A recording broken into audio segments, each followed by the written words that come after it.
కురుక్షేత్ర యుద్ధం ముగిసింది. కాని కథ ఇంకా ముగియలేదు. పాండవులు విజయం సాధించారు, కాని వారి హృదయాల్లో మాత్రం శాంతిలేదు. ఈ యుద్ధం తర్వాత ఏమైంది? ఎవరి జీవితం ఎలా మారింది? ఇది మహాభారతం తర్వాత జరిగిన నిజమైన కథ.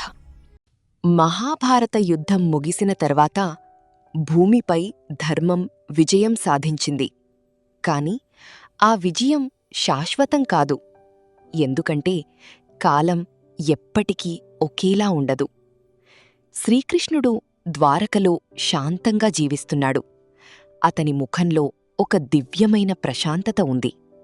కాని అంతరంగంలో ఆయనకు తెలుసు, ఇప్పుడు ఆయన భూమిపై చేసిన అవతారలీలల సమయం ముగియబోతోంది. ద్వారకా నగరం అద్భుతంగా వెలిగిపోతుంది. బంగారు రాజభవనాలు, సముద్రతీరాలు అన్నీ ప్రశాంతంగా ఉన్నాయి.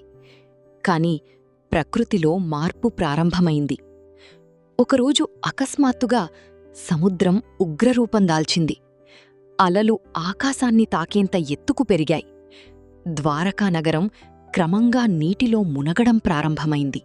ప్రజలు భయంతో పరుగులు తీశారు. రాజమహళ్ళులు కూలిపోతున్నాయి. బంగారు నగరం సముద్రంలో కలిసిపోతుంది.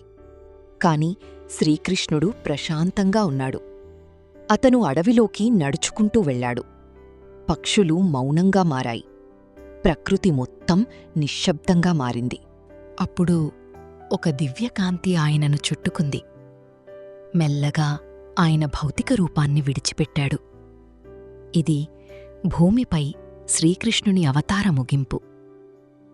అతని నిష్క్రమణతో ద్వాపరయుగం ముగిసింది.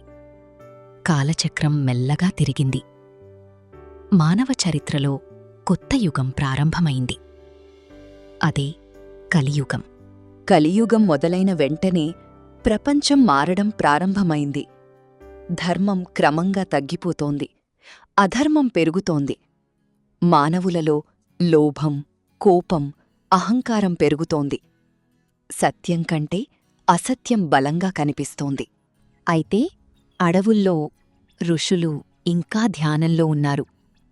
కలియుగం చీకటియుగమైనప్పటికీ ధర్మం పూర్తిగా నశించదు అని వారు తెలుసుకున్నారు.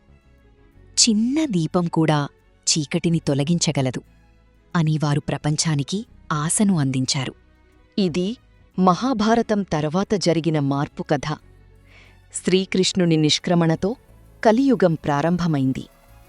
తరువాతి భాగంలో మరిన్ని రహస్యాలు తెలుసుకుందాం.